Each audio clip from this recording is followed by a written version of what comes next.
Bonjour à tous, je suis Guillaume Lalu et je suis ravi de vous retrouver dans ce nouvel épisode de Course Épique. Course Épique, c'est le podcast Running et Trail qui vous fait vivre dans chaque épisode une histoire de course hors du commun. Athlète émérite, coureur confirmé ou anonyme passionné, quand la légende d'une course et la destinée d'un coureur se rencontrent, c'est dans Course Épique qu'elle se raconte. Course Épique, c'est un nouvel épisode chaque mercredi, mais c'est également chaque lundi matin un extrait de l'épisode à venir pour bien démarrer la semaine ensemble. Nous avons donc rendez-vous 2 fois par semaine. Et si vous souhaitez suivre notre actualité au jour le jour ou découvrir les coulisses du podcast, je vous donne rendez-vous sur notre compte Instagram courseepique.podcast. J'ai l'immense plaisir de recevoir dans ce premier épisode de la 4e saison de Course Épique, déjà, Aurélien Dunampalaz, un athlète que j'avais envie de recevoir dans le podcast depuis un très long moment.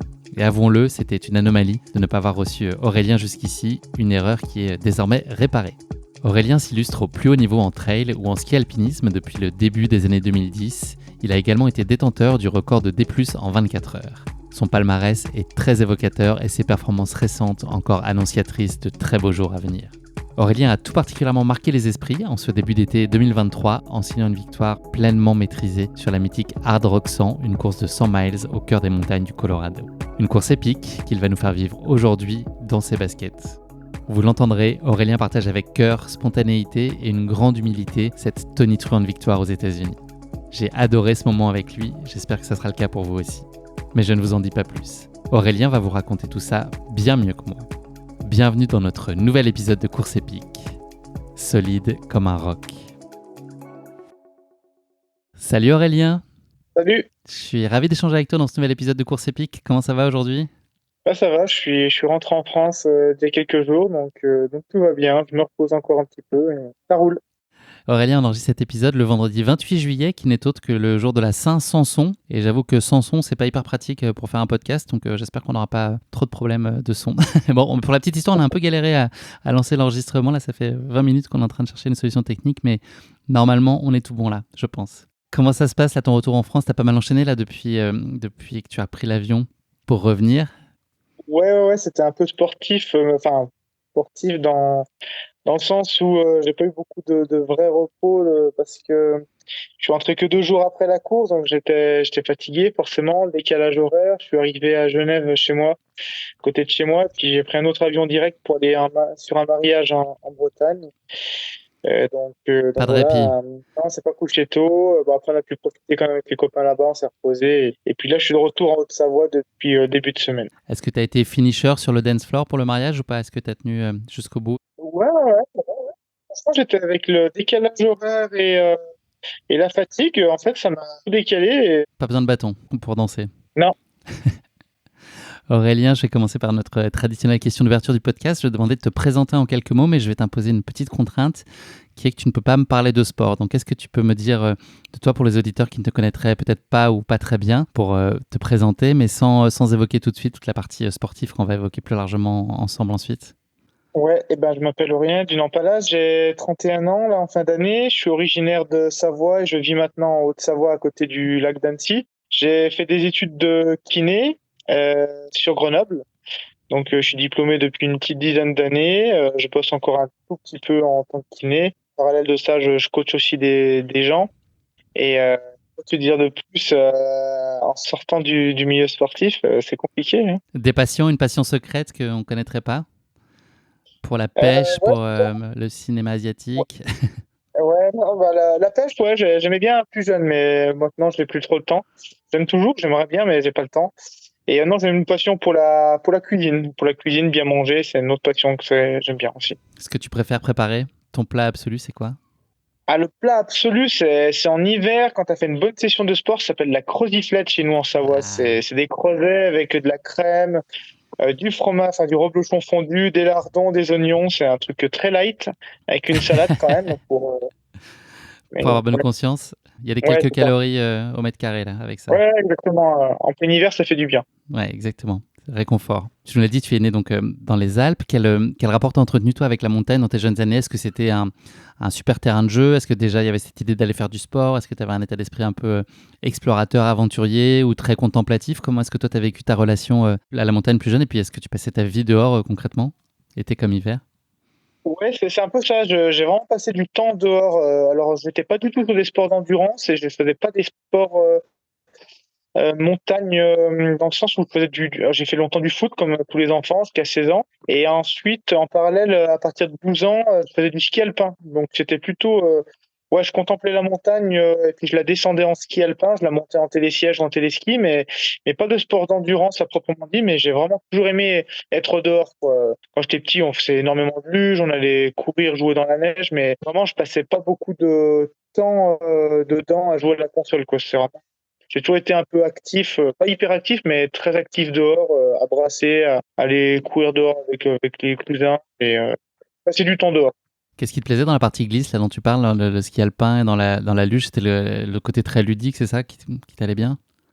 Ou le dépassement physique, déjà, il Oui, y avait cette notion-là aussi de se rentrer un peu dedans et une part de prise de risque, en tout cas. ouais, en ski alpin, ouais, clairement, parce que bah, voilà, je faisais de la compétition et j'étais compétitif. Enfin, j'étais pas du tout dans les meilleurs nationaux, hein, loin de là. Mais je faisais tout pour être le plus performant possible. Voilà, sur les entraînements, je me donnais à fond. J'allais farter mes skis. Enfin, j'avais déjà ce côté très compétitif que n'avait pas forcément mon frère, par exemple. Et, euh, et ouais, j'aimais ça. Je faisais des entraînements le matin, moi je restais l'après-midi, puis je faisais du ski toute la journée un petit peu. Ça m'a permis, je pense aussi, de faire créer une certaine caisse aussi, de se faire un peu les cuisses. Et il y a un peu des restes aussi maintenant dans le trail descente.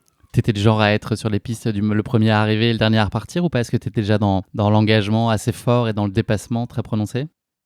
Oui, alors très prononcé peut-être pas, mais oui, oui, clairement, je n'allais pas juste pour faire une heure de ski et ça ne me gênait pas du tout de rester la journée entière. Une fois que l'entraînement était fini le matin, ben, on restait l'après-midi, puis on passait quelques heures de plus à skier dans la poudreuse, dans leur piste, à se faire plaisir, quoi.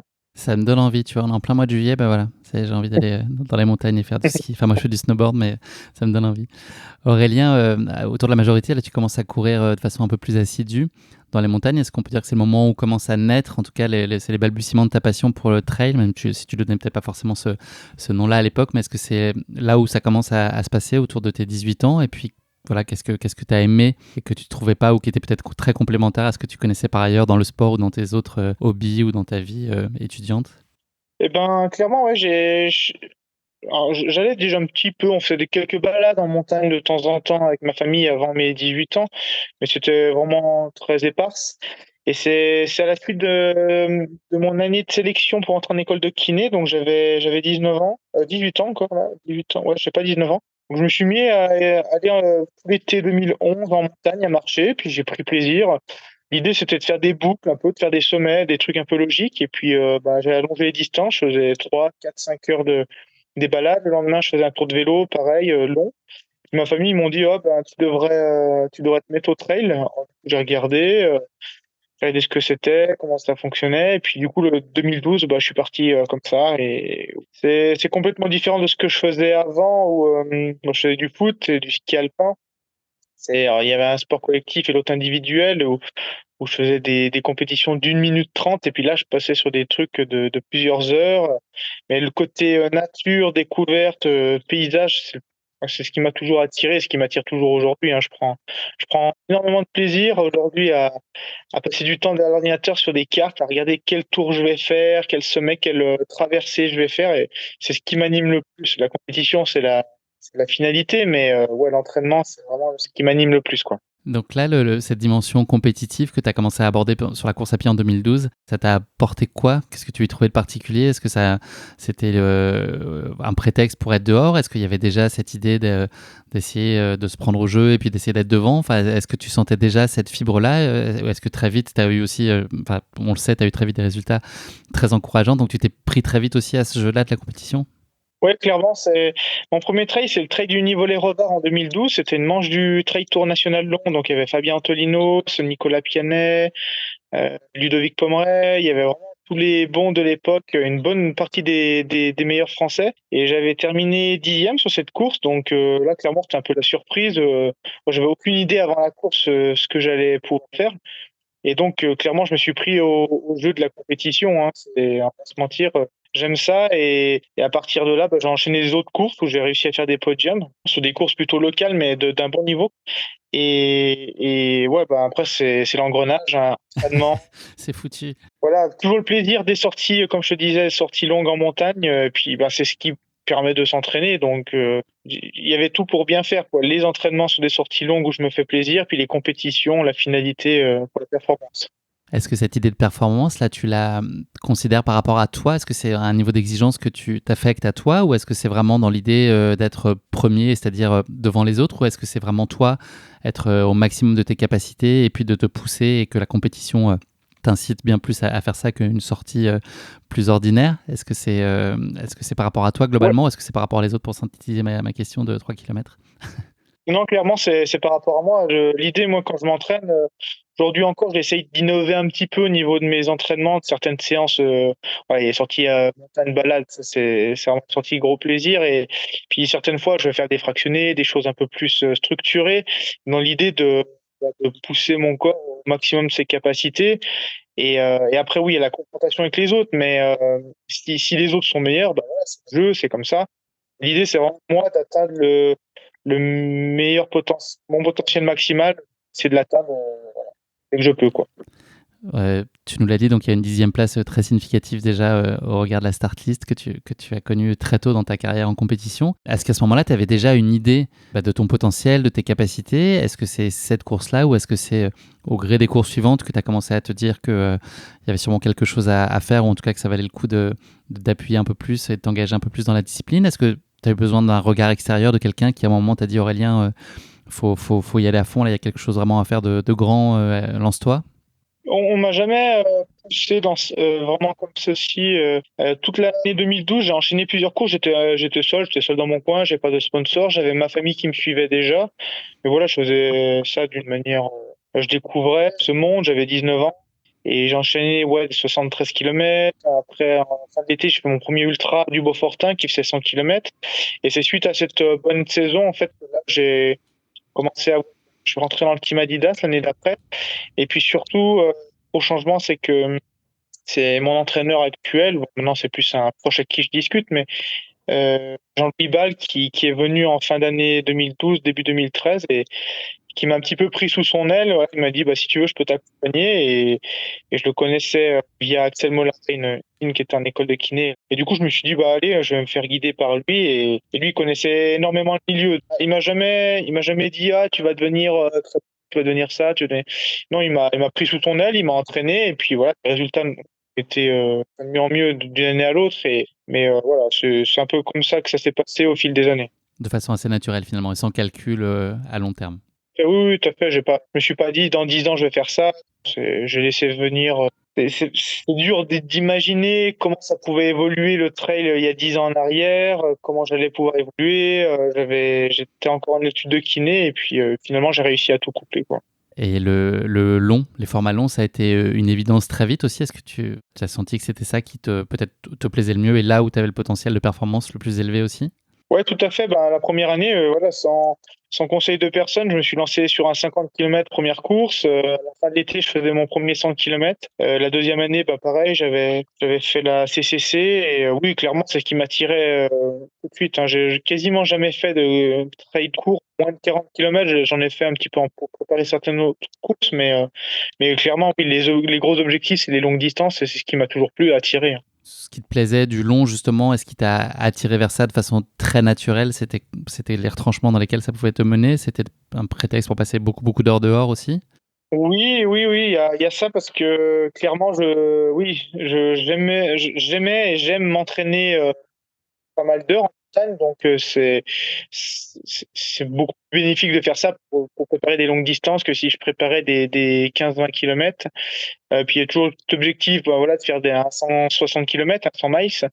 Donc j'y suis allé quand même progressivement pour ça, mais oui, clairement, j'aime passer du temps dehors, donc faire une course, c'est un peu la même chose. Il faut qu'il y ait cet objectif de passer plusieurs heures dehors et non pas que 2 ou 3 heures sur une course. Donc ce 100 miles à ce format mythique, tu l'avais déjà aussi très tôt en tête. C'était en soi un aboutissement possible, quoi, ou que tu visais.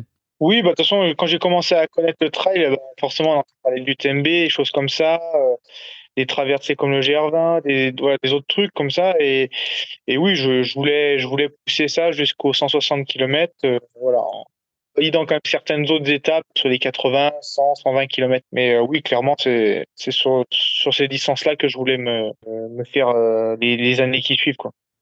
On va beaucoup se parler de la hard rock, là c'est l'objet de notre épisode aujourd'hui, mais quand même, je vais citer quelques-unes de ton palmarès qui est très très étoffé. Tu as été champion de France de trail long en 2018, tu as gagné la Transgrande Canaria en 2021, tu as fini deuxième sur l'UTMB en 2021, je pense que tout le monde s'en souvient. Deux fois deuxième à la Maxi Race en 2022 et cette année également. Tu as battu le record du monde de dénivelé positif en 24 heures avec plus de 17 000 mètres en une journée. On va parler de l'hard rock, donc je l'ai dit. Là, si tu pouvais me dire en 2-3 phrases à chaque fois, je vais t'interroger sur les courses que tu as connues jusqu'à maintenant. Celle qui a été la plus surprenante pour toi, celle qui a eu le déroulement le plus inattendu. Je veux dire l'UTMB 2021 parce que tout le monde, euh, tout le monde retient que j'ai terminé deuxième, que j'ai fait une course super bien. Et en fait, moi, finalement, je l'ai vécu un peu différemment parce que la première descente sur Saint-Gervais, j'ai eu des gros soucis musculaires. J'ai dû m'arrêter. J'ai simulé un petit pipi en fait pour dire qu'il fallait que je m'arrête. Comme si mes cuisses elles crempaient en descente. C'était sur les 2 premières heures de course, hein. Et en fait, finalement, à partir de là, j'ai eu des énormes douleurs aux cuisses toute la course. Et en descente, je devais composer avec ça. Et finalement, 2 heures de cours, je me suis dit, est-ce que je vais devoir arrêter? Est-ce que, voilà. Et puis, fil des heures, j'ai laissé les choses faire et puis c'est allé limite de mieux en mieux. Dans la descente, j'avais plus mal aux cuisses sur Chamonix. Et un scénario que je m'attendais vraiment pas, quoi. Je m'attendais vraiment pas à souffrir au début, et puis que je Que termine ça deuxième déroule finalement derrière. avec les douleurs. Oui, exactement. La course la plus exigeante que tu aies connue jusqu'à maintenant.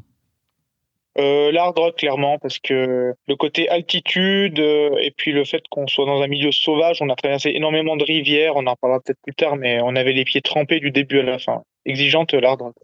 La course sur laquelle tu as connu la plus grosse défaillance. Euh...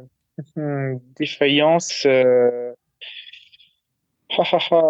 course ça qui t'a voudrait dire que échappé. je fais. Ouais, ouais, c'est ça, il faudrait que je suis allé au bout. Ou pas forcément d'ailleurs, La- hein, mais t'es pas Non, non, forcément mais allé. l'Ultra-Pyrénéeux, les courses en Espagne, c'est une course au mois de septembre-octobre. En Espagne, j'étais en tête, j'avais pris la tête de la course, et puis ensuite le Russe Dimitri Metiev est revenu sur moi, ainsi que l'Espagnol Pablo Villa. Alors que là, on pressentait que j'allais gagner, puis finalement, en fait, pas du tout. J'ai terminé troisième à minute 2 et voilà, moins bien, on va dire. La dernière, celle que tu n'oublieras jamais, là, si tu devais faire tatouer une course avec une année quelque part sur le corps, laquelle ce serait? Ça peut être la hard rock, hein. Ouais, ouais, je veux dire l'arbre, parce que aujourd'hui, sur la ligne de mon palmarès, c'est celle-ci qu'on va retenir, je pense, même plus que l'UTMB, parce que c'est une deuxième place. Si la course est un petit peu moins connue, mais je vais dire l'arbre. Et puis il y en a d'autres à venir surtout. J'espère. On verra. C'est quoi justement pour toi, Aurélien, les ingrédients pour qu'une course elle soit réussie, donc vraiment dans son contexte, hein, ça peut inclure Ouais, l'entraînement, les gens qu'il y a ouais, autour, ouais. l'avant, l'après, le pendant. Qu'est-ce qu'il faut pour que toi, tu aies envie d'y aller, pour que tu en gardes un souvenir plaisant? Quels Mm. ingrédients tu mets dans tout ça, dans l'idée d'une course réussie? Prends le terme comme tu le veux. Ouais, ouais. Clairement, en général, en plus, je le sais quand ça va bien se passer. Il faut que je sois bien dans ma tête, dans le sens où, voilà, que j'ai fait l'entraînement qu'il faille, que je sois reposé, que je sois dans un contexte où, ouais, que je sois tranquille. Que j'ai envie de faire cette course, envie de découvrir la course. Là, par exemple, l'Hard Rock, c'était vraiment un nouveau lieu, un dépaysement, et du coup, ça me donnait énormément envie. Et quand on a l'envie, c'est ce qui est primordial sur un ultra trail. Si on y va en se disant, bon, je sais pas trop si j'ai envie ou pas, l'envie, c'est vraiment la première des motivations et des critères qui vont faire que je vais réussir ma course. Si on se penche un peu plus sur toi, est-ce que tu pourrais nous dire ce que tu penses être tes forces, donc soit innées ou des choses que tu as pris soin de développer, et puis les choses sur lesquelles tu vois des chantiers que tu veux identifier encore et sur lesquels tu aspires à travailler là pour la suite? C'est quoi aujourd'hui tes forces et puis tes points d'amélioration? Mes forces d'un point de vue physique, on va dire, c'est en descente, où j'arrive à aller naturellement vite et en étant économique. Euh, Après, d'un point de vue caractère, je dirais que je suis calme. C'est très calme avant la course. Je suis pas du style à être stressé, donc je pense que ça aide pour.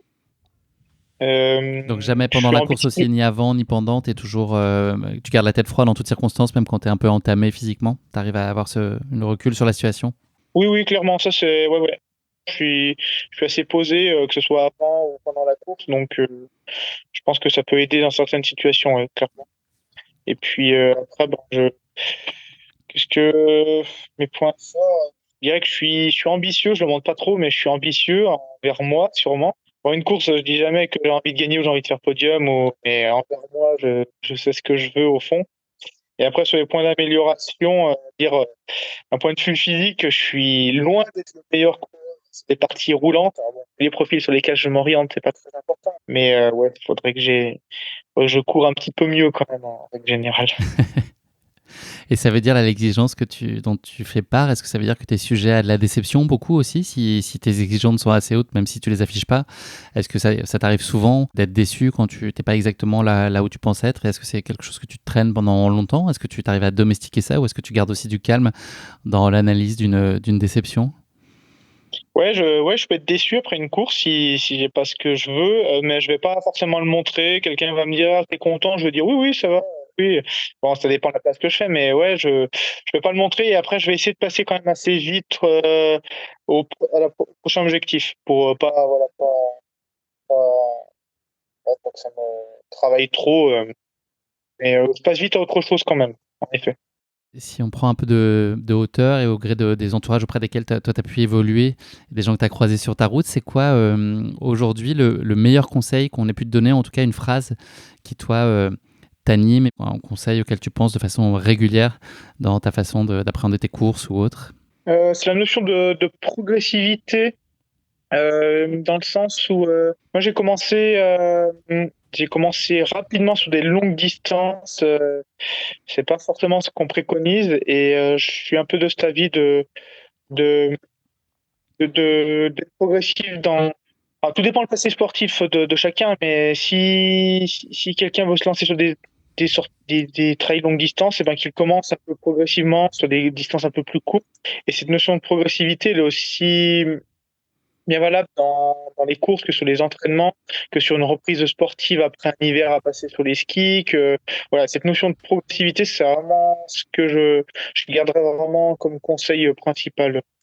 Que ce soit revenir à une blessure, revenir après telle ou telle période off et Toi, tu as quand même fait un 100 km très rapidement, ceci dit. oui, c'est pour, c'est pour ça que je dis que je dis pas qu'il faut faire comme moi, c'est clairement. En fait, il y a une notion de progressivité dans le sens où le 100 km, je l'ai quand même fait en fin d'été. J'ai pas commencé direct pour un 100 km non plus. J'avais déjà fait un 50, après j'avais fait un 70 et après tout l'été, j'avais fait plus cool quand même pour arriver vraiment frais le jour de la et puis, donc il y a cette notion de progressivité, puis il y a une notion, je pense que chacun est fait pour, quelque chose. Je pense que ceux qui réussissent sur les formats longue distance, c'est parce qu'ils sont faits pour ça. Certains coureurs, je l'ai vu, hein, plein de très bons coureurs qui sont très, très bons sur les meilleurs mondiaux sur 40 kilomètres. Ils arrivent pas même à 70 kilomètres à être performants sur un des Templiers, sur une Maxi Race, parce que je pense qu'ils sont pas faits pour ça. Voilà, ils ont une foulée qui est différente, un organisme qui est différent. Et puis, il faut avoir ouais, cette envie de courir une longue distance. Hein. Courir pour courir une longue distance parce que ça fait bien, parce que non, je pense que faut être fait pour ça, qu'il faut être animé par ça. Et surtout pas s'en écœurer. Si on va trop vite, c'est aussi le Ouais, risque, ouais, c'est justement clairement. de se dégoûter. Ouais, clairement. Et dernière question, Aurélien, de cette introduction. Tu nous l'as dit, là, tu es aujourd'hui kiné, tu as un volume d'heures qui est plus réduit de ce que j'ai compris. Comment est-ce que tout ça se structure aussi? Tu as eu un enfant l'année dernière. Comment est-ce que tout ça trouve sa place? Est-ce que tu arrives à t'accomplir là, dans l'équilibre que tu as créé aujourd'hui? Est-ce que tu as l'impression d'avoir trouvé la bonne formule et la bonne répartition et la bonne place pour chacun? Ou c'est en constante évolution et puis ça peut être bousculé par des grosses échéances, des grosses prépas? Ou est-ce que là aujourd'hui tu vois à peu près clair et c'est la bonne façon de s'organiser? Non, clairement, depuis 2 3 ans, là, je change beaucoup, c'est vrai. J'ai cette possibilité au niveau de mon boulot de kiné de faire un peu comme je veux. Je travaille en profession libérale, mais en gros, aujourd'hui, je travaille 2 jours par semaine et le reste du temps est dédié au sport et à la famille. Comme tu disais, on a un bébé d'un an, donc je le récupère 2 fois dans la semaine. Cet après-midi, vendredi, je le récupère là en fin de matinée et l'après-midi, il est avec moi. Bon, il fait sa sieste et tout, mais et puis en parallèle aussi, je coach certaines personnes en trail, donc ça me prend un petit peu de temps derrière l'ordinateur. Mais du coup, ouais, c'est un équilibre à avoir entre ces 3-4 activités. Et je pense qu'aujourd'hui, j'ai trouvé le bon équilibre. C'est une question ouais, d'équilibre, surtout avec la famille. C'est important de passer beaucoup de temps avec eux, avec ma copine, mon bébé. J'ai envie de le voir grandir. Donc, après l'approche des gros rendez-vous, c'est sûr qu'il y a des phases un peu plus compliquées où je m'entraîne plus. Ma copine doit gérer plus de choses, clairement. Puis je m'absente un petit peu, forcément, aux États-Unis. Mais aujourd'hui, je pense avoir trouvé un bon équilibre. Ouais. Parfait. Merci beaucoup Aurélien. C'en est fini de cette longue introduction, mais c'était intéressant de donner à mieux te connaître pour nos auditeurs. On va passer maintenant à la séquence du questionnaire de Proust. Alors j'ai une première question qui va peut-être rejoindre ce que tu viens tout juste d'évoquer. C'est la façon dont tu finirais la phrase « Je suis heureux quand ». Je suis heureux quand j'ai couru une course, que ça s'est bien passé et que je me retrouve au restaurant après pour manger. Avec quoi à table? Oh, après une course, franchement, ça peut être une bonne pizza avec une glace derrière. Ouais, c'est Une pas light. croziflette, c'est quand même le must, non? Ouais, la croziflette, ouais, c'est sûr. Mais la croziflette après la course, des fois, ça passe pas top top. C'est plus Et au le deuxième Colorado, c'est repas. peut-être plus dur à trouver aussi, par exemple. Oui, exactement. Aussi. Mm. Un moment qui a changé ta vie pour toujours, Clairement, perso, sportif. clairement, l'arrivée de notre fils, voilà, il y a un peu plus d'1 an, parce que voilà, c'était formidable ce jour-là. Puis ça va changer ma vie pour toujours, ça c'est sûr. Tu nous as fait part de ton calme. Est-ce qu'il y a une émotion que tu gères moins bien que les autres? C'est la troisième question de ce questionnaire. Ouais, je dirais la tristesse, la grande tristesse, ouais.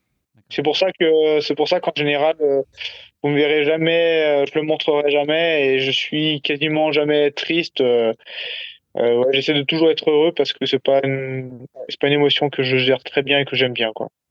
Et est-ce que tu arrives à exprimer de manière globale tes émotions ou tu contiens un peu la tristesse, mais est-ce que tu peux être amené aussi par la force des choses à un petit peu contrarier l'expression de ton bonheur? Ouais, je contiens quand même pas mal mes émotions. Après, voilà, je sais les montrer quand même. Même pleurer devant les gens, c'est pas quelque chose que vous verrez souvent. Et pourtant, à l'UTMB 2021, j'ai pleuré sur la ligne d'arrivée avec ma copine. Mais ouais, non, je retiens quand même pas mal les émotions en public. Dernière question, pas très facile toujours. Une anecdote, une chose qui est voilà, fun ou qui est au contraire plus sérieuse que l'on ne saurait pas de toi. Ça va reprendre un peu, on en a parlé déjà un petit peu, mais je pense que quand on me voit grand, mince, tous les gens au travail me disent: «Ah, vous devez faire attention à ce que vous mangez, vous mangez pas de trucs trop gras, trop machin», et en fait, vaut mieux pas m'avoir à table parce que franchement, Tu fais une radia. ah ouais, non, non, à table, je mange énormément. C'est lié à l'activité physique, mais je pense que je mange beaucoup, que ce soit en phase d'entraînement ou même dans les périodes off. Vaut mieux pas trop m'avoir à table. Je suis un gros mangeur. Et tu t'accordes des plaisirs sans trop te contraindre. Oui, oui, non, clairement, je suis pas trop du style à faire des restrictions. Même à l'approche imminente d'une course, ou est-ce que là, tu as juste quand même par la force des choses la dernière semaine ou les 2-3 dernières semaines? Ouais, ouais, non, clairement, si. Après, je mange naturellement. C'est vraiment une passion, en plus, la nourriture. Donc, je mange naturellement quasiment tout le temps. Et les 2-3 jours, voilà, je sais ce qui marche moins bien pour le ventre. Je vais éviter les fibres, notamment, choses comme ça. Et voilà, j'ai mes petites habitudes, mais sans trop se prendre la tête non plus. Merci beaucoup Aurélien d'être prêté à cet exercice. Je vais présenter maintenant la course épique qui nous intéresse aujourd'hui. C'est donc la Hard Rock 100, qui est un ultra trail qui est organisé chaque année au mois de juillet au Colorado, aux États-Unis. La course elle se dispute sur une boucle de 100 miles, soit environ 165 km, qui compte un peu plus de 10 000 mètres de dénivelé positif. Elle a pour point de départ et pour point d'arrivée la localité de Silvertown, qui est une petite ville charmante, peut-être, tu ne manqueras pas de nous le dire, dans laquelle le temps semble s'être un peu arrêté à l'époque des trains à vapeur qui sont d'ailleurs toujours en activité entre Silvertown et la ville de Durango. Cet ultra, c'est un véritable mythe, c'est un monument aux États-Unis, au même titre que la Western d'ailleurs aux États-Unis, mais bien plus largement aujourd'hui. Il a évidemment la réputation d'être aussi l'une des courses les plus difficiles au monde, ce que tu n'as pas manqué déjà de nous dire, Aurélien. Cet ultra, il offre un décor très sauvage, spectaculaire et perché en hauteur, puisque la moyenne d'altitude de la course est de 3400 mètres. Pour être encore plus précis, cette course compte 11 cols à plus de 3700 mètres, donc 4 à plus de 3009 et plus de 4000 même, avec notamment le point culminant qui est Andy's Peak, qui flirte avec les 4300 mètres d'altitude. Le parcours combine des sections hyper techniques, des portions roulantes sur des pistes 4x4, des sections de plaine ou encore des segments richement garnis en roches et autres cailloux. Voilà, des belles réjouissances pour les coureurs. Et tout ça en haute altitude, sinon ça serait trop simple. Donc voilà, tout ça, plus les conditions météo qui peuvent être parfois imprévisibles, comme souvent dans la montagne, posent des défis importants aux participants. La première édition de la course, elle a eu lieu en 1992. Seuls 140 coureurs peuvent prendre le départ chaque année de cette course, très sélective dans l'attribution de ces dossards, on l'aura compris. Elle compte en moyenne, depuis le début, seulement 77 finishers par an, soit un peu plus de 50% des participants seulement. Et pour pouvoir participer au tirage au sort et espérer figurer parmi ces 140 coureuses ou coureurs à prendre le départ, il faut avoir couru et terminé l'une des 28 courses de la liste Hard Rock dans les 2 années qui précèdent la course. Cette liste compte notamment le Tour des Gens, la Diag ou encore l'UTMB. Voilà, les places sont chères et toi Aurélien, tu as eu la chance d'être tiré au sort initialement, mais pas pour cette édition, pour l'édition 2022 de la course. Mais tu nous l'as dit, un petit télescopage avec ta vie personnelle aussi à ce moment-là. Enfin, en tout cas, tu as pu reporter, mais tu vas nous le dire. Il y avait 3 autres Françaises et Français qui étaient à tes côtés sur la ligne de départ cette année, Annelise Rousset-Séguret, Claire Banwart et Beñat Marmisol qui était vainqueur de la Diag au mois d'octobre de l'année dernière. Enfin, 2 petites particularités pour finir de présenter la course. Il est possible de faire appel à un ou plusieurs pacers sur la deuxième moitié de la course, chose que tu as faite, et tu vas nous raconter tout ça. Et l'autre point, c'est que la course peut se faire d'une année sur l'autre, peut changer de sens en fait. Elle peut s'emprunter dans un sens puis l'autre. Est-ce que j'ai à peu près bien planté le décor, Aurélien ? Exactement, c'est parfait, aucune erreur. Et ouais, en finissant pour le tour, oui, en effet, une année c'est dans un sens et l'autre année c'est dans l'autre sens. Ça change chaque année. Il y en a un qui a la réputation d'être peut-être un peu moins difficile que l'autre, c'est possible ça ? C'est pas une question de difficulté, c'est plutôt une question de rapidité. Je dirais que, en fait, le sens où on l'a fait nous cette année, on a 3-4 grosses portions de pistes forestières à monter et dans l'autre sens, il faut les descendre, donc ça rend plus rapide dans l'autre sens. Merci pour cette précision intéressante, effectivement. Aurélien, ça se passait super bien cette interview jusqu'à maintenant, mais maintenant c'est le moment de la question qui pique. C'est une petite question un peu poil à gratter que je vais te poser, qui est très déconnante et donc aucune pression sur l'idée de répondre ou pas justement à cette question, c'est pas très important. On va parler du Colorado aujourd'hui, donc plus particulièrement de la ville de Silvertown, qui est le cadre du départ et de l'arrivée de cette Hard Rock. Je t'en ai parlé. Ça va être un vrai faux sur cette ville. Silvertown a adopté, c'est ma première question, a adopté pour la ville une politique de no ties, c'est-à-dire sans cravate. On n'a pas le droit de se balader dans la ville en cravate. En tout cas, c'est pas recommandé. Vrai ou faux, tu penses ? Je dirais vrai. J'en ai pas vu. C'est vrai. Ouais, donc, tu as le droit, hein, évidemment. Je pense que c'est pas vraiment voté de façon officielle. Mais voilà, les habitants, en tout cas, si tu te présentes avec une cravate, ils vont te demander a priori de l'enlever et ils vont te fournir plutôt un accessoire plus approprié comme un bolo tie. Tu vois, c'est les cravates de cow-boy, là, tu vois, avec les 2 petites cordes, okay. là. Ou un bandana. Voilà. Donc, c'est la prochaine fois, tu le sauras si tu as envie de courir en plus de ta tenue compresse sport, voilà, de mettre une cravate, tu pourras pas. Deuxième question, bravo, 1 sur 1. Chaque année, plusieurs salles hypoxiques de la ville font faillite et doivent fermer faute de clients. Est-ce que c'est vrai ou pas ? Non, je dirais faux. Bah non, c'est faux. Elle est déjà assez haute quand même, cette ville, à 2840 mètres. Donc voilà, pas besoin. C'est déjà trop, je crois, pour l'entraînement. Enfin, en tout cas, je crois que c'est recommandé entre 1900 et 2500 mètres de ce que j'ai compris, en tout cas pour se préparer aux hautes altitudes. Franchement, Aurélien, 2 sur 2, impressionnant. Hein. Dernière question pour toi, est-ce que tu vas faire le grand chelem ? Le film Silvertown Siege, disponible sur Netflix, raconte l'histoire d'une célèbre prise d'otage qui a eu lieu dans la ville en 1987. Non, je dirais faux. C'est le hat-trick, c'est le grand chelem, bravo Aurélien, j'ai pas de mots là. Ouais, franchement, impressionnant. On avait Netflix à la télé là-bas dans la location, mais bon, je l'ai pas vu passer, donc pour ça, je me suis dit non. Franchement, bravo, là, tu as été impressionnant. Tu n'en as pas eu plein le dos là, de ces questions sur le Colorado et Silvertown. Franchement, chapeau. 3 sur 3, c'est fort. Je suis très fier de toi parce que c'était pas simple. Aurélien, on va parler de ce qui nous intéresse maintenant, plus particulièrement. Fini la gaudriole avec ces questions qui piquent. On va parler de cette Hard Rock. Est-ce que tu peux me dire, donc initialement, je l'ai évoqué juste avant, c'était pas prévu que tu sois sur cette édition 2023. Avant même ça, comment est-ce qu'elle est née cette envie de Hard Rock ? Est-ce que c'était une course qui t'a toujours parlé, toujours attiré, ou que tu as découvert peut-être un peu plus tardivement ? Enfin voilà, quelle a été ta relation à Hard Rock et est-ce qu'au moment où tu en as pris connaissance, est-ce que tu t'es dit que c'était un jour quelque chose qu'il fallait que tu coches à tout prix dans ta carrière de sportif ? Ouais, clairement. Bon, j'en ai entendu parler il y a peut-être longtemps, hein, déjà.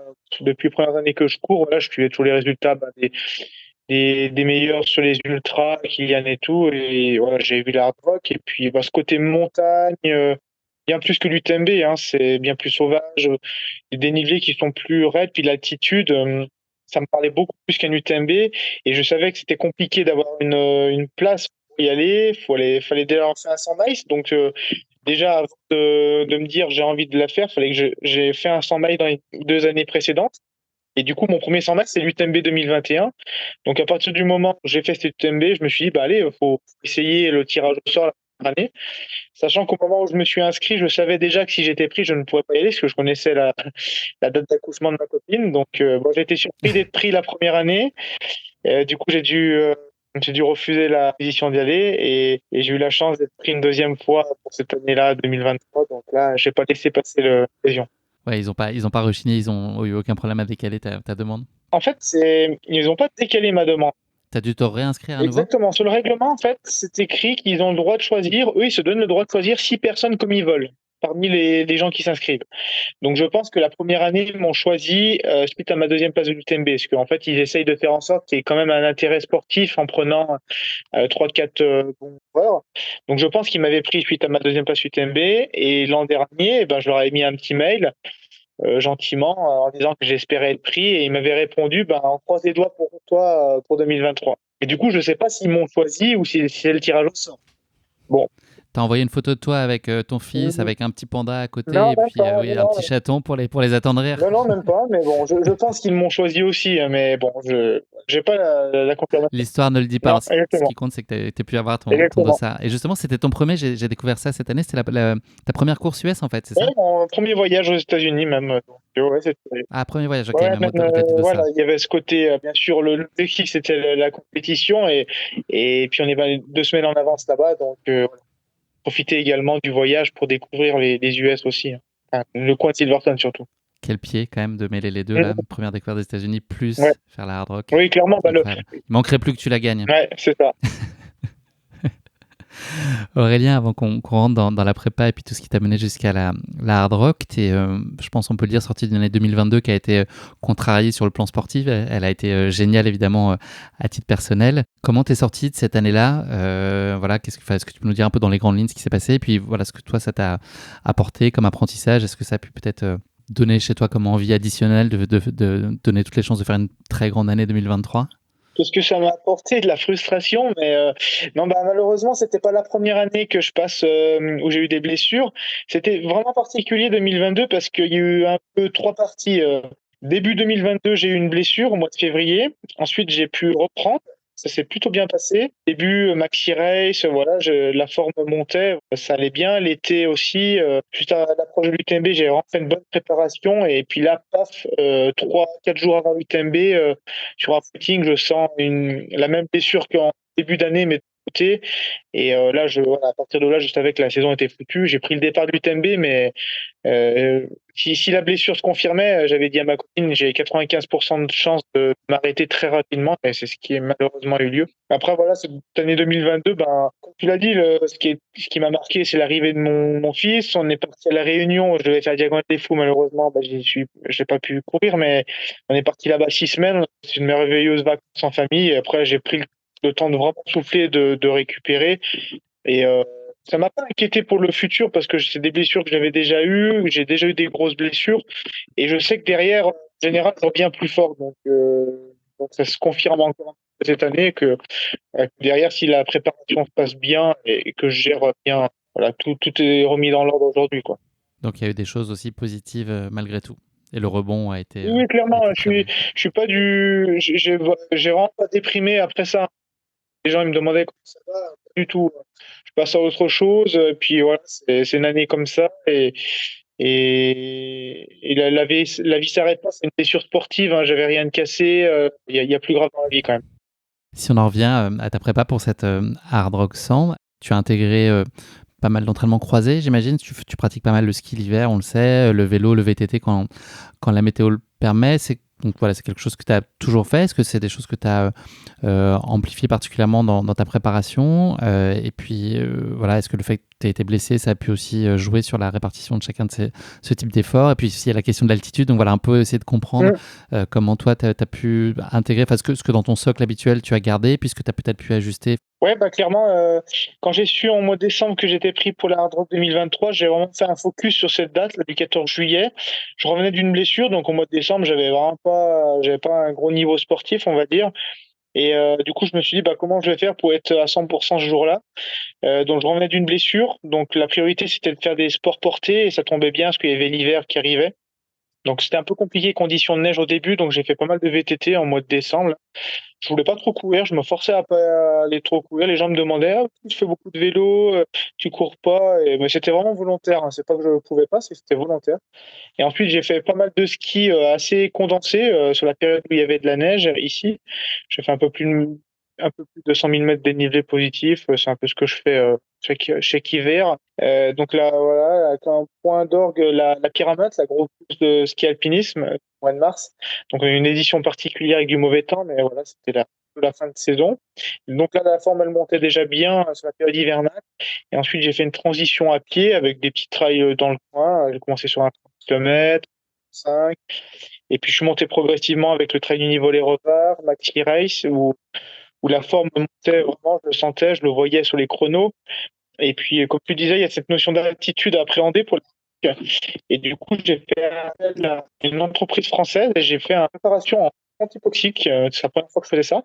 Donc, chez moi, j'avais une tente hypoxique dans laquelle je dormais pendant 3 semaines. J'ai dormi entre 3005 et 4005. Et au milieu de cette préparation-là, j'ai fait une course aussi en Italie, une course de ski running à deux. Le Monte Rosa, c'est ça, ski Exactement, marathon? c'était Monte Rosa ski marathon. On faisait un aller-retour en fait à 4550 mètres d'altitude. Donc voilà, très haut. C'est pas le mieux pour l'adaptation à l'altitude, mais ça me permettait de voir si en cité de course élevée, j'avais des soucis. J'ai eu zéro souci, donc ça m'a vraiment encouragé. Le fait que l'altitude c'était peut-être fait aussi pour moi. Et j'ai terminé la phase de préparation de tente hypoxique. J'ai laissé une semaine de récup et après on est parti aux États-Unis pour les 2 dernières semaines d'acclimatation là-bas.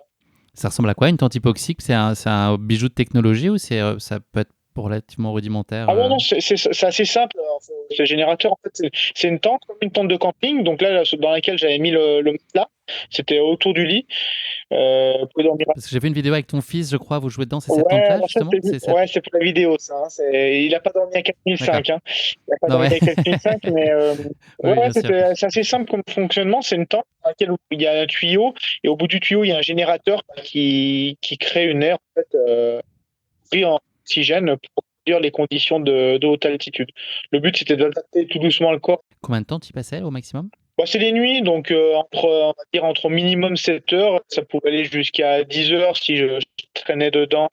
Les jours, j'essaie de profiter des temps où je travaille sur ordinateur pour aller dedans. Puis j'ai fait une ou deux sessions aussi de home trainer avec un masque hypoxique. Et là, je pouvais même monter bien plus haut en altitude. Je pouvais monter même à non, je faisais à 4005, pardon, et je pouvais monter dans le canapé, je mettais le masque et je pouvais aller jusqu'à 6000 d'altitude. Alors, je l'ai fait une ou deux fois pour voir ce que ça donnait. Et voilà, c'était un peu une phase d'expérimentation aussi pour moi. T'arrives à voir la télé là de 6000 mètres d'altitude ou pas dans ton canapé? Non, C'est t'étais pas marrant, trop haut? ouais, ça, je l'ai fait 2 ou 3 fois, je crois, à 6000 mètres, et j'ai passé 45 minutes, 1 heure, et quand je me levais, il me fallait bien 30 secondes pour reprendre mes esprits parce que ça tournait quand même un petit peu. C'est difficile d'attribuer peut-être à chaque critère dans ta préparation son poids dans ton état de forme. Est-ce que tu as mesuré des impacts de ça avant même d'être au Colorado, de tout ce travail-là sur l'hypoxie? Est-ce que ça rejaillit sur ton état de forme, tu penses? Alors avant, non, je dirais pas non, je dirais pas oui, parce que quand je suis arrivé là-bas, les 2, 3 premières sorties, je suis monté tout de suite à 4000 mètres. Le soir, on redescendait, on était à 2008. On était tout de suite, on restait toujours en haut. J'avais un petit peu mal à la tête les premiers jours. Je me suis dit, bon, ça va passer. Je suis un peu fatigué. Et j'ai pas senti, sur le moment en tout cas, de gros regains. Après, le jour de la course, j'étais vraiment très très bien. J'ai eu zéro souci avec l'altitude. Donc je pense que la préparation globale à l'altitude a été très bonne. Je l'ai dit tout à l'heure, il y a la possibilité d'avoir un pacer sur cette hard rock.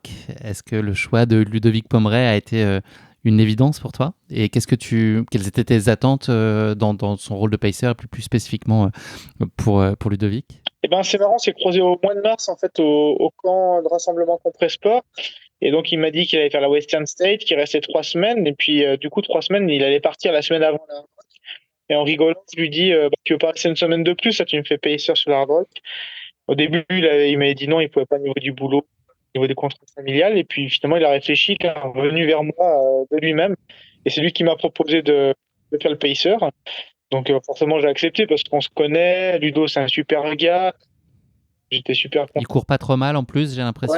c'est ça. J'avais Ça vraiment va, il se aucun débrouille. souci sur le fait qu'il suive. Même s'il avait fait la Western State 3 semaines avant, j'arrivais, j'avais 90 km dans les jambes, donc j'étais bien fatigué au moment où il prenait le pacing. Et du coup, de lui, qu'est-ce que j'attendais? C'était tout simplement déjà de passer un bon moment ensemble, de discuter, ça me changeait les idées. Et l'hard rock, c'est une course qu'on termine de nuit, à l'inverse de l'UTMB où on finit en journée. Donc le fait d'être accompagné toute la partie de nuit, ça rassure un petit peu, ça permet d'être moins seul en montagne. On passe à 4000, bon, on a des bonnes conditions climatiques, mais on est quand même toujours rassuré quand on est deux tout seul, quoi. Après, le pacing, Tu es pour arrivé. le coup, il est juste là pour courir avec nous. Il a pas le droit de m'aider, que ce soit. Il peut pas me porter quelque chose, il peut pas me donner d'eau, il peut pas me donner de ravitaillement, zéro aide. Il est juste là pour courir avec nous. Tu es arrivé donc plutôt, enfin vous êtes arrivé aux États-Unis 2 semaines avant la course. C'était l'occasion pour toi de reconnaître une partie du parcours. Je crois que tu t'es plutôt concentré sur la fin de course. Qu'est-ce que ça t'a. Enfin, est-ce qu'il y a des choses qui t'ont surprise? Est-ce que c'était conforme à ce que toi t'avais imaginé, peut-être déjà investigué et creusé en te documentant? Ouais, c'est ce dont quoi je m'attendais. Mis à part le fait que je savais qu'on allait courir dans une rivière au début de course, à la fin de course, mais là j'étais surpris du nombre de rivières qu'il fallait courir. Enfin, le premier jour, j'ai couru 4-5 rivières traversées, puis c'est pas la petite rivière où on peut sauter par-dessus. Non, non, là c'est les pieds dedans jusque mi-tibia, au genou, et puis on est trempé, quoi. Donc ça, c'était un peu la surprise. Et puis la neige, surtout, cette année, on a eu beaucoup de neige qui restait sur le parcours. Ça a rendu le terrain très gras par endroits, parce que ça fondait ensuite. Donc beaucoup d'eau. Mais sinon, un terrain très sauvage, je m'attendais à ça. Et avec des parties vraiment très différentes. Et je m'attendais un peu à ça. Est-ce que tu passes du temps avec les autres athlètes français et puis leur entourage qui sont présents aussi sur place? Est-ce que vous vous croisez ou est-ce que voilà, chacun est un peu dans ses journées et fait ce qu'il a à faire de son côté? On était un peu chacun de notre côté. C'est vrai qu'on avait, voilà, j'avais un planning un peu serré entre les recos. Je savais ce que je voulais faire, donc c'était difficile d'allier ça avec tout le monde, sachant que j'étais en famille aussi, donc il y avait mon planning, mais en même temps j'avais donné un petit planning à ma famille pour qu'ils s'occupent, qu'ils se baladent et tout, donc ils me faisaient 100% confiance. Donc je voyais ce que faisaient les autres, notamment Anise Roustem, mais on n'était pas forcément ensemble. On s'est croisés juste avant la course, mais pas sur les reconnaissances. La question, ton objectif sur cet hard rock, c'est là tu viens chercher la victoire ou c'est, enfin même si tu sais pas forcément ce que tu disais tout à l'heure, des choses que tu clames, est-ce qu'à l'intérieur de toi c'est la chose que tu viens chercher? Est-ce que c'est faire le mieux possible? Est-ce que c'est en prendre plein les yeux? Enfin voilà, qu'est-ce que tu as en tête à ce moment-là? À quoi tu aspires en te présentant sur la ligne de départ? Oui, clairement, comme tu dis, je l'ai jamais dit à personne, mais oui, je voulais gagner. Autre résultat que la première place m'aurait déçu, je pense. Après, tout dépend de la tournure de la course, hein. Si quelqu'un clairement était meilleur du début à la fin, j'aurais rien pu faire, ben, j'aurais été satisfait probablement d'une deuxième place. Mais au fond de moi, oui, je m'étais dit que c'était pas impossible que je gagne. Après, oui, c'est sûr que je veux pas le clamer haut et fort, ça. Je pense que ça serait prétentieux. Mais comme je disais tout à l'heure, je suis ambitieux. Après, je suis ambitieux, mais j'essaie de rester juste. Et là, j'estimais mes chances de gagner. Enfin, c'était possible. Réaliste. Voilà, voilà, tout à fait. Ça restait réaliste. Donc, j'espérais ça. La start list, justement, est-ce qu'il y a des concurrents que tu regardes avec un œil particulièrement attentif? Il y a beaucoup de bons coureurs, mais est-ce qu'il y en a deux, trois dont tu te méfies, entre guillemets? Bah, je m'étais pas trop trompé sur le pronostic. J'avais dit à mes proches que le gros concurrent c'était Bennett Marmisol parce qu'il avait fait une grosse préparation comme moi. Je savais que c'était son premier gros objectif. Il était là-bas depuis un mois. Il était arrivé bien avant moi. Donc l'attitude, ça n'avait pas été le souci. Il avait reconnu toutes les parties de la course. Je voyais ce qu'il faisait. Donc je savais que ça allait être lui le gros client. Il sortait d'une victoire à Diagonale des Fous passée, une grosse saison.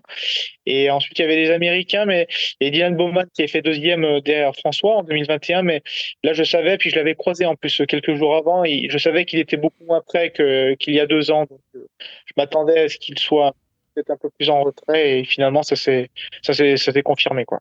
Qu'est-ce que tu avais en tête, toi, comme stratégie de course? J'avais en tête de prendre mon rythme. En fait, le scénario qui s'est passé, c'est-à-dire celui où je suis parti tout seul devant, je m'étais potentiellement préparé à ça. Alors, je pensais pas depuis les premiers mètres, mais je m'étais dit que c'était possible que je me retrouve en tête dès le premier ravitaillement et ça me gênait pas du tout. Donc, donc, voilà, je m'étais dit si je suis en tête, eh ben, que je gère mon allure, mon pacing sans me soucier des autres et c'est ce que j'ai fait et ça m'a bien réussi quoi. Qu'est-ce que tu t'attends à vivre avec cette Hard Rock 100? Qu'est-ce que fondamentalement tu viens y chercher hormis la performance? Ah bah, c'était clairement la découverte de nouveaux paysages, de nouveaux chemins.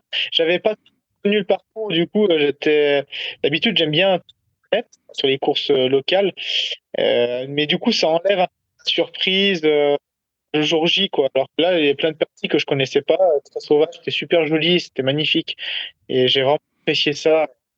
Euh, L'émerveillement. ouais, comment Tu cherchais ça aussi. l'UTMB, bah voilà, je le connais. Maintenant, si demain je refais cette course. Je connais le parcours par cœur, donc il n'y aura pas ce côté émerveillement du chemin, du parcours, des paysages. Ça y est Aurélien, tu t'en es pas rendu compte, mais on est le vendredi 14 juillet 2023. Il est bientôt 6 heures du matin, heure de départ de la course. Comment est-ce que tu vis là ces derniers instants? Et puis est-ce que tu n'es pas trop triste de louper surtout le défilé sur les Champs-Élysées à ce moment-là en France? Non, je ne le regarde pas souvent, donc je suis concentré sur ma course. Je suis heureux et je me dis que je suis chanceux d'être ici. Impatient. Ouais, impatient, chanceux d'être ici, au Colorado. C'est une aventure incroyable déjà d'être aux États-Unis, et puis courir des ultras les plus mythiques sur l'échelle trail mondiale. La chose que tu appréhendes, est-ce qu'il y en a une? Est-ce qu'il y a voilà, un paramètre qui peut être plus source d'inquiétude que les autres que tu aurais à l'esprit? Bah, en fait, c'est l'altitude, encore une fois, parce que bah, je me suis bien entraîné, je fais des bonnes sorties avec l'altitude, mais c'était pas en condition de course, donc je sais pas ce que ça va donner après 15-20 heures à courir à altitude, je sais pas comment réagir. Et puis finalement, j'ai fait que 100 miles dans ma vie, hein. Celui-ci, c'est du TMB, qui s'était très bien passé, mais je venais chercher aussi un peu une espèce de confirmation. Est-ce que je suis bien fait pour ce format? Je crois qu'on a la réponse. Je l'ai aussi. Donc ça y est, Aurélien, le départ est donné. Donc c'est un départ en solitaire, tu nous l'as dit. Et puis vous partez plutôt vite. Est-ce que ça te questionne sur ton allure? Est-ce que tu t'interroges sur le fait de finalement te retrouver assez vite devant en n'ayant pas forcément le sentiment d'appuyer trop à ce moment-là? Ben, en fait, tout le monde m'a dit ça, mais j'ai pas l'impression d'être parti vite. Et alors, je regarde jamais ma montre sur une course. Faut savoir que je regarde jamais le chronomètre sur une course. Et ce jour-là, en fait, sans faire exprès, ma montre bipait tous les kilomètres. J'ai jamais réussi à enlever ça. Donc tous les kilomètres, et le premier kilomètre, je l'ai couru en 4 minutes 27. Donc je crois que ça fait du 13,5. Je pense que vous demandez à tous les coureurs élites, est-ce que ce 13,5 sur un début de course, c'est rapide? Tout le monde va vous dire non, c'est pas spécialement rapide en soi, c'était tout plat, sur du goudron. Donc je suis vraiment pas spécialement parti vite, j'étais en aisance et c'est les autres qui sont partis encore moins vite. Mais puis j'avais de super sensations ensuite dès que la pente s'est élevée. Donc non, je me suis pas dit je pars trop vite. La première ascension c'est plutôt bien passé et conforte ta première bonne intuition. Ensuite, il y a une première descente. Dès le début, tu décides de faire le choix des bâtons, c'est ça? C'est quoi l'idée derrière ça? Ouais, c'est un truc que je fais quasiment jamais d'habitude. Et vu que je connaissais la première descente qui était très raide, plus de 800 mètres de dénivelé, je me suis dit, bah, je vais descendre avec les bâtons, ça va me freiner. Moi, je descendrai pas trop vite. Bon, je suis quand même bien descendu, les chronomètres, mais ouais, l'idée, c'était vraiment de se préserver les cuisses au maximum pour la suite de la course. Parce que premier ravitaillement, c'est kilomètre 15. J'ai un peu moins de 2 heures de course. Le chemin est en...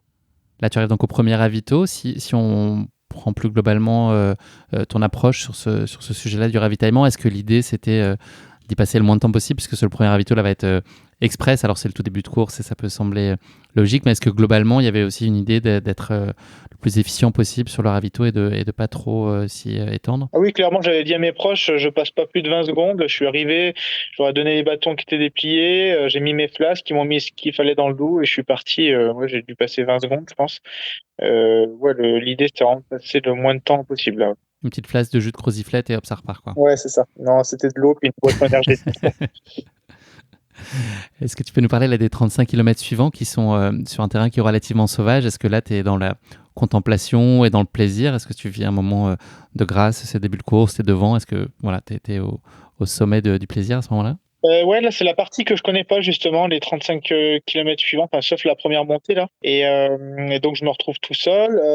C'est très, très sauvage. On a deux petits ravitaillements, mais très sauvage au bout d'une petite piste forestière, et le deuxième même pas. Je crois qu'il y avait des tentes posées, on avait juste de l'eau, je sais même pas s'il y avait à manger. Euh, on croise plein de rivières, on met les pieds dans l'eau, on passe plusieurs fois juste sous les 4000 mètres d'altitude. Et puis non, là, en fait, au bout de 4h30 de course, je crois, enfin, je sais pas exactement, j'avais pas le chrono, mais je me tape un petit coup de moins bien. Enfin, c'est une petite hypoglycémie, quoi. Je sentais le besoin de manger. Donc là, bah, j'ai mangé tout ce que j'avais sur moi, je crois. Après, il y avait le ravitaillement suivant, et j'ai retrouvé tout de suite de bonnes sensations. Et là, je m'amuisais vraiment dans la longue descente sur Sherman, c'est le ravitaillement. Sherman. Ouais, ravitaillement. Adrien Séguré, d'ailleurs, que je remercie pour me ravitailler là-bas. Donc là, j'ai vraiment une super sensation, ça déroulait, ça allait super bien. Et arrivé là-bas, pareil, je me suis très très peu arrêté. Ils m'ont donné ce qu'il fallait et je suis reparti, quoi. Là, justement, dans les ravitaux, est-ce que, bon, là, ils sont d'autant plus rapides, mais est-ce que tu es, là, je pense que tu as de la lucidité encore, mais est-ce que tu es sensible à ce qui se passe, aux mots, aux encouragements, aux gestes que tu peux recevoir dans ces moments-là de ravito? Est-ce que c'est important pour toi? Est-ce que c'est un moment que tu attends avec impatience et qui te relance aussi émotionnellement, on va dire? Ou est-ce que tu es très focus, très dans ta course et c'est un truc fonctionnel presque?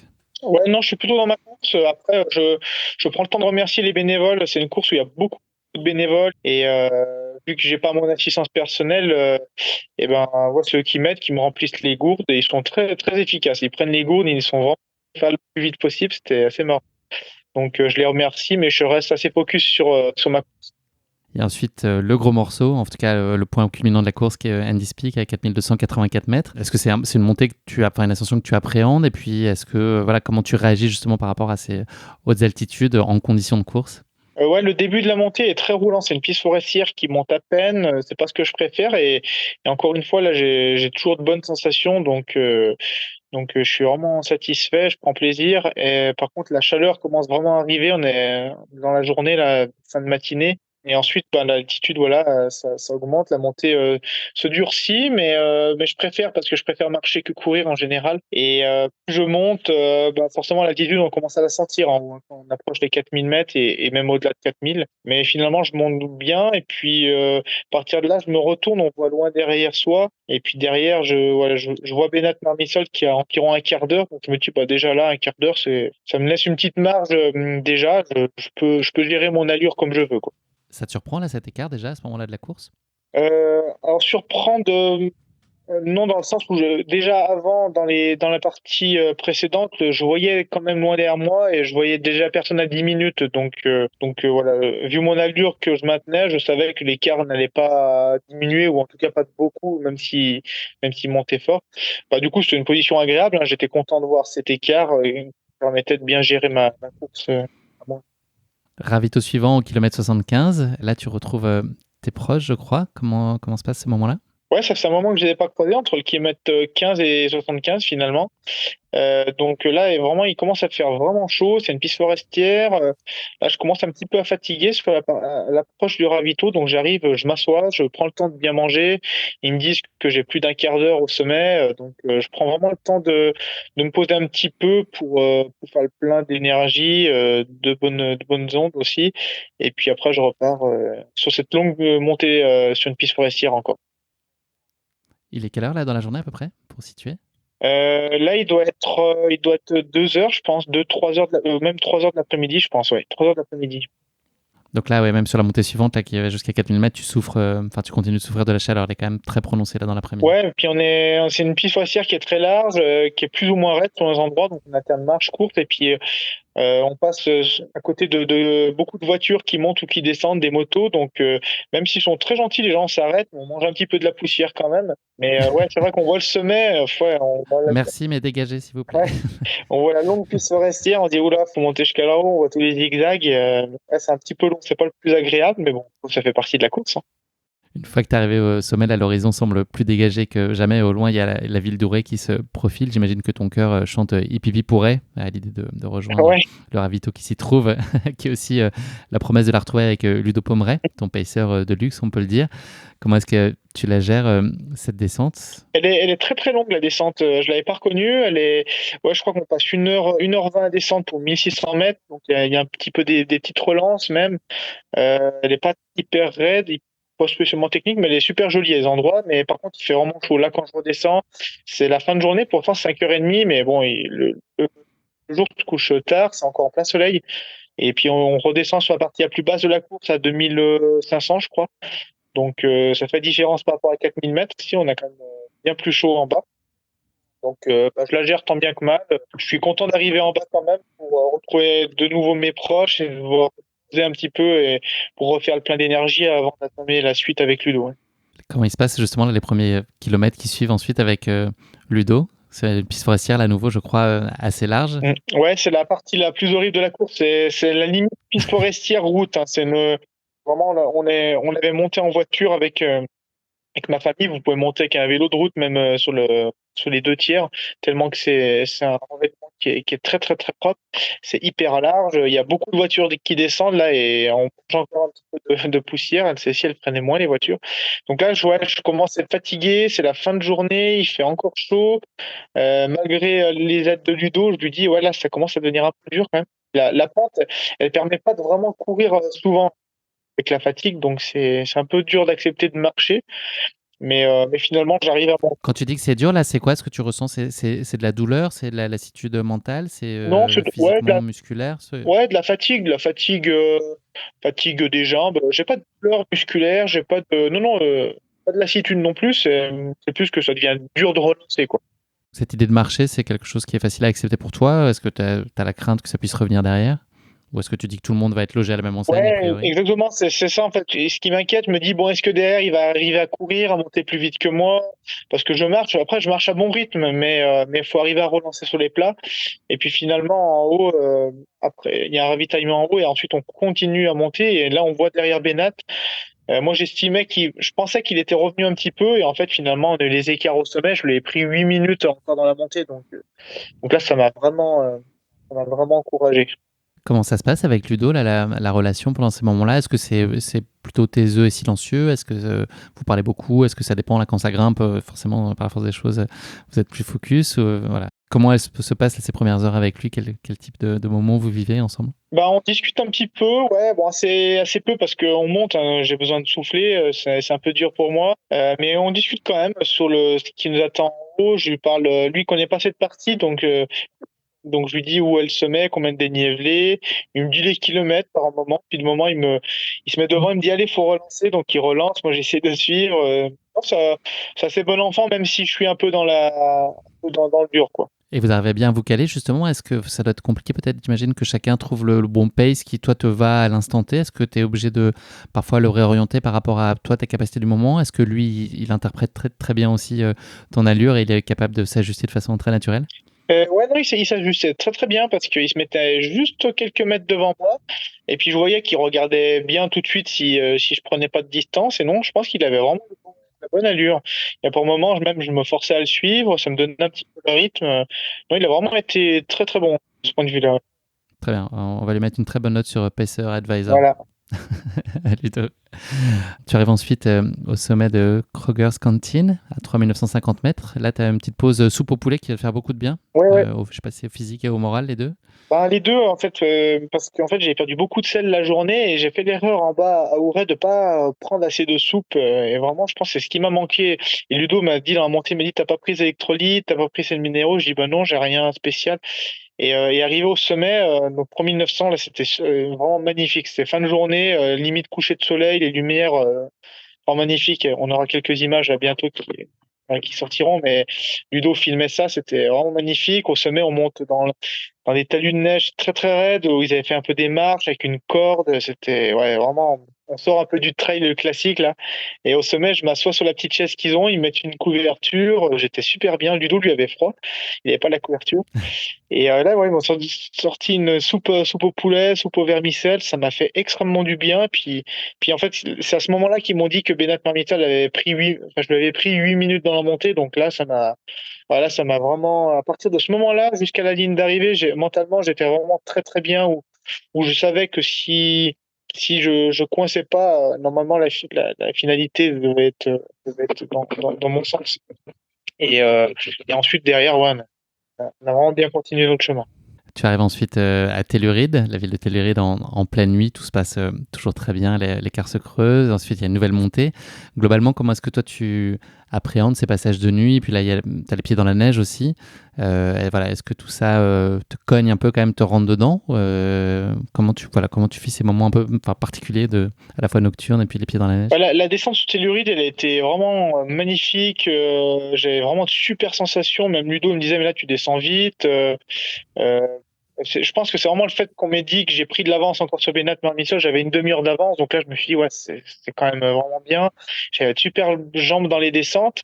On a sorti la frontale ensuite en bas sur la fin de descente et pour retrouver mes proches à Telluride. Donc on a fait une bonne pause. On a bien pris le temps de manger.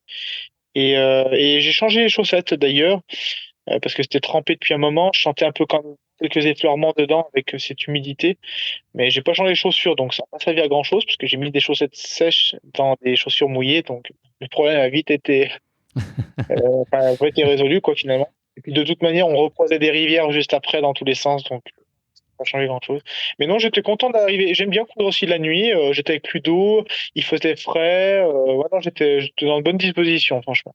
Tu arrives ensuite à l'avant-dernière descente où tout se passe toujours bien. Puis le dernier habito, comment est-ce que là tu vas y avoir un gros break en fait? Après, tu vas passer 5 heures, c'est ça, sans être extérieur, sans voir personne. Et puis la course est loin d'être finie parce qu'il y a encore des gros morceaux. Donc, tu es dans quelle disposition? Et puis, on regarde ce que tu as dit là sur les écarts avec Benyat. Est-ce que tu commences à t'autoriser à croire que la victoire est quasi acquise ou c'est complètement prématuré? Euh, Quasiment acquise, non, je dirais pas ça. Je me dis que si je continue sur le même rythme, la victoire sera là. Mais voilà, faut pas qu'il y ait de soucis qui arrivent. On est comme sur une partie très sauvage. Des endroits, on n'en parle pas trop, mais on traversait certains névés où il y avait des marches. On pouvait à peine mettre le bout du pied. Des fois, j'éclairais en bas, je voyais pas la fin du névé, donc je me disais, bah, faut pas trop glisser, quoi. Je sais pas bah, si je tombe, je sais pas où je m'arrête. Mais par contre, il y avait vraiment, encore une fois, de superbes jambes dans les descentes. On descendait vraiment vite dans les descentes et pas de douleur musculaire. Donc, à partir de là, sur une course longue, quand tu as pas mal aux jambes, déjà, c'est quand même un signe. J'arrivais à bien m'alimenter sur les ravitaillements. Je suis reparti avec ma petite flasque de soupe, même, du dernier ravito, parce que c'était long jusqu'à l'arrivée, 5 heures quasiment tout seul, sans croiser mes proches. Donc, j'ai vraiment fait le plein de tout ce qu'il me fallait pour entamer cette dernière partie très sauvage. Il y a aussi un mur final Mm. qui est aussi très costaud. Tu tiens là physiquement, tu es toujours en maîtrise relative de ton sujet au regard des kilomètres que tu as déjà dans la musette. Est-ce que tu arrives à tenir finalement une allure constante et un état d'esprit très positif? Et puis voilà, comment est-ce que tu abordes cette dernière montée et le col de Grand Swamp Pass qui est apparemment très très rock'n'roll? Ouais, c'est ça. Je l'avais reconnu en début de semaine, et sauf que ce jour-là, ben, je m'étais dit, bah, ils vont mettre un balisage pour dire où passer. Et en fait, on arrive au pied du mur, il n'y avait pas de balisage. Donc, il y a un pierrier, pierre, et on a 40% de pente. Vous mettez un pied devant, puis les deux presque. On a vraiment eu du mal à monter. Et au sommet, il y avait de la neige. Je pensais il y aurait eu des marches. Et en fait, la neige avait regelé. On pouvait quasiment pas mettre le pied sur la neige sans glisser. Et on est monté sur le côté. Ouais, on a passé un petit peu de temps. Mais bon, je pense que derrière, ça doit être un peu pareil pour tout le monde. Ouais, ça rendait le truc un peu épique, quoi. Globalement, tu as été surpris par la technicité de la course. On avait vu une toute petite partie, mais globalement, ça a été plus technique que ce que tu pensais ou c'était conforme à l'idée que tu avais en Non, tête? c'est conforme à l'idée. Ce qui a rendu la chose un peu différente, c'est vraiment la neige, les conditions de cette année, quoi. La neige dure qui regelait dans l'hiver. Mais sinon, la course reste une course classique parce qu'on a quand même un mélange de tout entre les pistes forestières, les petits singles. Mais on a des parties sauvages que j'ai vraiment adoré aussi. Ouais. On arrive sur du plat, c'est pas courant sur la hard rock, c'est les 4 derniers kilomètres. Là, a priori, la course peut plus t'échapper. Est-ce que, voilà, comment tu vis ces tout derniers instants et ces derniers kilomètres là dans les rues de Silvertown? Ouais, bon, c'est pas du plat, les derniers kilomètres. C'est un peu des petites relances, mais c'est roulant. En tout cas, là, on peut vraiment courir.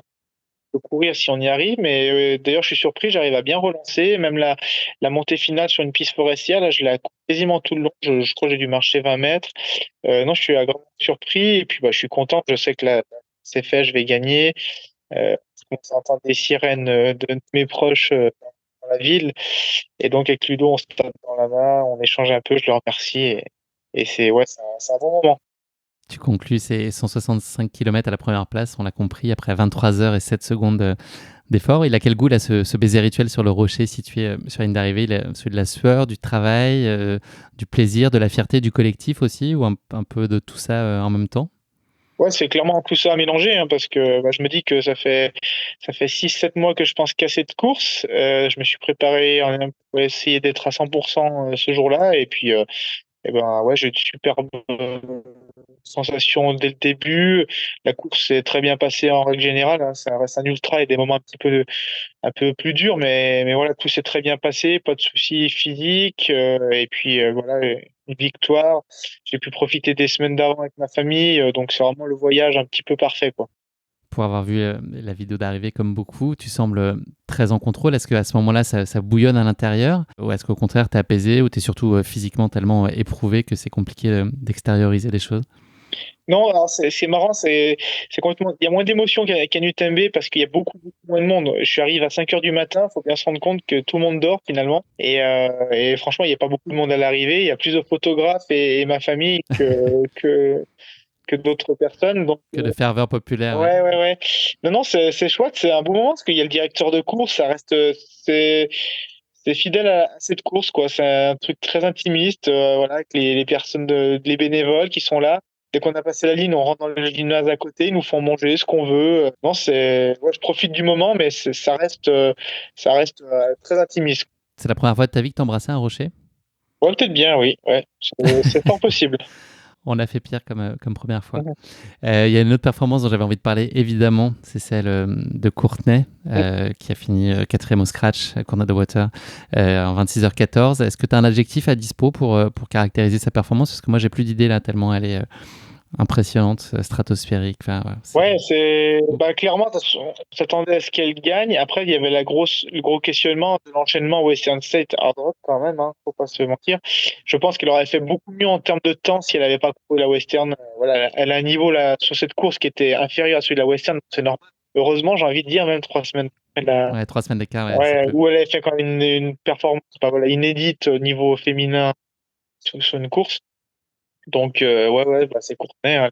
Il y a aussi Benyat, dont on va saluer la performance, hein, une deuxième Ouais. place sur la Hard Rock, c'est évidemment brillant, donc bravo à lui. Annelise Rousset, septième, c'est aussi très spectaculaire. Claire Banoir, dont on parle assez peu, qui s'est encore illustrée là sur le Mm. Tao 200 Mile tout récemment. Globalement, là, les Français ont quand même brillé, quoi. Ça enchaîne après les championnats du monde notamment. On a quand même les couleurs françaises sont souvent très haut placées sur les podiums, ou en tout cas en belle position. Ouais, après, c'est vrai ce que tu dis, mais c'était logique par rapport à la hard rock. C'est une course où il y a une densité qui est quand même beaucoup plus inférieure à celle de l'UTMB, même qu'une diagonale des fous. Je savais qu'au départ, si tout se passait bien, normalement, enfin, sur le papier, j'étais plus ou moins sur le podium, voilà. Mais il y a beaucoup moins de coureurs qui pouvaient prétendre être sur le podium ou sur une victoire. Et une Courtenay l'a trouvé quatrième. Finalement, c'est presque normal vu de ses résultats précédents. Annie, septième, pareil, elle est à sa place par rapport aux autres hommes qui sont dans le top 10. Donc oui, les Français, on était peu, mais je pense qu'on était à notre place aussi sur l'ensemble du top Et au 10. rendez-vous, il y a pas eu ça raconte Oui, aussi qu'il n'y a pas eu de défaillance. ouais, ouais, C'est-à-dire on que ça a était été là. la place qui était peut-être attendue, mais ça a tenu, quoi. Exactement, on était là, on était tous prêts, hein. Anise, Benyat et moi, on était vraiment prêts pour cette course-là. Donc le résultat est un peu une confirmation de tout ça. S'il y avait 3 éléments que tu retiendrais comme clé de ta réussite sur la hard rock, c'est quoi les 3 composantes au sens très large? Ma préparation à l'altitude, qui s'est très bien passée. Ma préparation physique depuis 6 mois, là, qui a vraiment été crescendo. Et mon entourage qui m'a beaucoup aidé dans la dernière phase de préparation, surtout les 2 semaines là-bas, ils m'ont mis dans de bonnes conditions, quoi, pour arriver bonnes conditions le jour de la course. Le pacing, c'est quelque chose que tu connaissais et sinon, est-ce que tu as vraiment vu le bénéfice aussi d'avoir un pacer à côté de toi sur une fin de course? Enfin, une grosse, très grosse fin de course? La seule expérience que j'avais, c'était sur un projet sorti du Covid. J'ai fait le 14 sommet des Bauges, où j'avais un copain ou deux qui avait couru avec moi pour m'accompagner sur ce projet-là. Donc c'est le seul exemple que j'ai. Et puis également sur les 24 heures aussi, pardon. Donc ces expériences que j'avais, ça aide d'un point de vue mental. Physiquement, non, parce que ils nous poussent pas, ils nous aident pas, ils nous donnent rien. Mais oui, c'est un accompagnement. Après, je suis quelqu'un qui m'entraîne énormément seul, 97% du temps. Donc je sais faire. Je m'étais préparé si Ludo n'était pas là, seul, sans pacer, hein.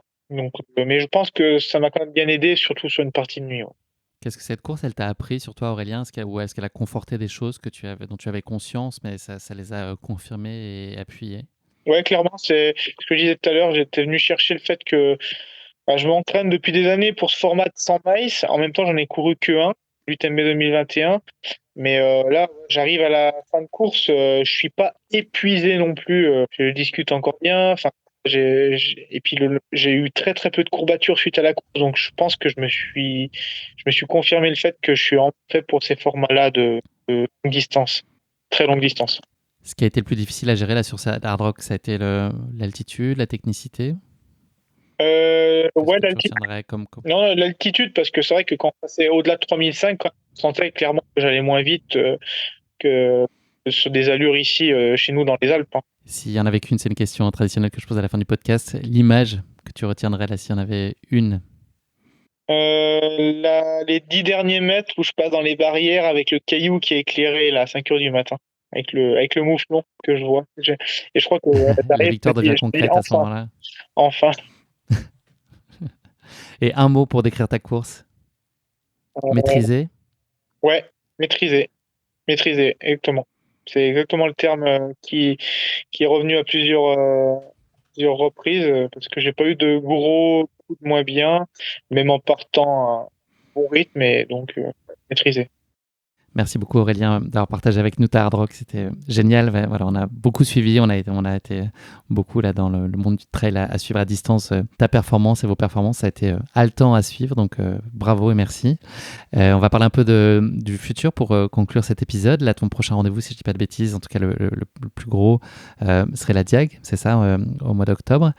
Est-ce que tu as commencé déjà à t'y consacrer activement? Est-ce que tu as quand même besoin de couper aussi et de faire une rupture assez nette après une course comme la Hard Rock? Là, on enregistre une dizaine de jours, si je dis pas de bêtises, après, dans 2 semaines après. Voilà, est-ce qu'il y a aussi besoin vraiment de faire une coupure nette? Ouais, j'avais clairement fait le choix de faire une vraie coupure, vraiment forcée, même si j'ai pas eu de douleur musculaire. De toute façon, derrière, je partais en vacances. Voilà, j'avais le mariage, tout ça, d'une amie. Donc, là, je suis rentré. J'ai fait 45 minutes de vélo il y a 2 jours. Et hier, j'ai fait 1 heure et quart de VTT. Sinon, j'ai rien fait depuis 2 semaines. On a 2 semaines de la course. Et là, je vais reprendre. Je me laisse encore une semaine. Je vais faire presque que du vélo. Donc, je vais vraiment couper avec la course à pied volontairement, quitte à perdre un petit peu, mais c'est pas grave. Parce que la diagonale des fous, j'ai beaucoup de temps. J'ai vraiment scindé ma saison en deux parties et la première est réussie. J'ai envie de faire un peu même focus sur la diagonale, et là, je commence à vraiment y réfléchir. Est-ce que c'est difficile de se relancer justement sur un nouveau cycle, un nouvel objectif? Là, la première fois où tu rechausses les baskets pour le premier entraînement qui va te mener à terme sur la Diag, est-ce que c'est difficile ou est-ce que au contraire, après avoir coupé, tu trépignes et c'est l'envie qui prend tout de suite le dessus? Ah non, non, j'ai pas du tout de mal, parce que là, franchement, je me freine un petit peu parce que j'aurais envie d'aller courir. C'est bien, j'ai plusieurs sollicitations, les podcasts et tout, ça me freine, ça me prend du temps un petit peu. Mais non, non, j'aurais vraiment envie. J'adore m'entraîner, passer du temps dehors. Là, je suis déjà derrière les cartes hygiène en regarder quel truc que je vais faire, quelle traversée, quelle balade, pour préparer tout ça cet été au mois de septembre. Tu es déjà dans la construction de la Ouais, com ouais, et de la exactement. Ouais. préparation. Aurélien, je te propose de conclure cet épisode avec non pas le mot de la fin, mais le motto de la fin. Est-ce que tu as une devise en tête ou une phrase ou une idée que tu as envie de partager avec nous qui pourrait illustrer ton rapport à ta pratique ou plus globalement ton état d'esprit dans la vie? Ouais, tout arrive à point à qui sait attendre. J'ai eu plusieurs blessures, mais c'est ce que je me suis toujours dit. J'ai été blessé le passé, j'avais pas pu aller à la course, et ben c'est pas grave, j'ai attendu une année de plus et j'y suis allé. Et puis en plus je l'ai remporté, donc c'est vraiment incroyable. Et même au niveau du boulot, au niveau de la vie personnelle, c'est un peu une devise que je m'applique. Ouais. Aurélien, merci beaucoup pour ce motto de la fin et puis merci aussi pour cet échange. Je suis très heureux qu'on ait pu donner à entendre ta Hard Rock 100. Il y a beaucoup d'auditeurs qui m'ont écrit pour me dire il faut qu'Aurélien nous raconte sa course épique. Et moi, le premier, j'attendais qu'une chose, c'était de pouvoir échanger avec toi. Donc, c'est désormais chose faite. Tu nous as vraiment fait vibrer, en tout cas, à des milliers de kilomètres de distance de ces sentiers ardus du Colorado sur lequel tu as brillamment évolué. Bravo encore pour ce remarquable tour de force. Bonne récup, continue. Tu as l'air dans les bonnes dispositions pour faire une coupure qui soit constructive et voilà, qui t'apporte tout ce qu'il faut pour repartir dans les meilleures dispositions. Et puis, rendez-vous au plus tard du côté de Saint-Pierre, fin octobre, pour vivre la suite de tes belles aventures que je te souhaite d'être à nouveau épique. Merci pour tout, Aurélien. C'était un super moment. Merci à vous. Et puis, j'espère vous avoir fait revivre mon aventure à ma façon, mais c'était un plaisir. Ah, moi, j'étais dedans, en tout cas. Je peux te dire, je l'ai bien vécu et je suis sûr que ce sera pareil pour les auditeurs. Passez un très bel été, Aurélien, avec les tiens. Prends soin d'eux, prends soin de toi. Et puis, rendez-vous très vite pour de beaux défis, encore des belles courses épiques. À bientôt. Merci d'avoir écouté cet épisode. Si vous l'avez écouté jusqu'ici, c'est qu'il vous a probablement plu. Alors n'hésitez pas à noter le podcast et rédiger un avis sur votre plateforme d'écoute favorite. C'est essentiel pour soutenir ce travail indépendant. Cela ne vous prendra que quelques secondes et ça change beaucoup de choses pour le podcast. Et pour être sûr de ne manquer aucune course épique à venir, n'oubliez pas de vous abonner sur votre plateforme d'écoute. Merci encore infiniment pour votre soutien, votre fidélité et vos chaleureux messages que je lis et auxquels je réponds avec un immense plaisir. S'il vous plaît, continuez. À très bientôt pour une nouvelle course épique, évidemment.